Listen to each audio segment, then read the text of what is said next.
नालासोपारा पूर्वेतील मोरेगाव तलावाजवळ आज सकाळी 7:30च्या सुमारास युवकांच्या 2 गटात जोरदार मारामारी झाली। मारहाणीचं कारण अद्याप समोर आलं नसलं तरीही पहिल्या दोन्ही गटांमध्ये सुरुवातीला बाचाबाची झाली।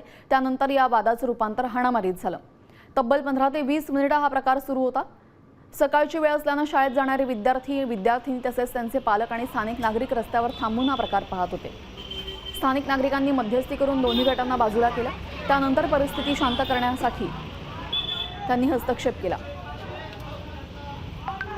या वादामागचं कारण मात्र अद्याप समजू शकलेलं नाही।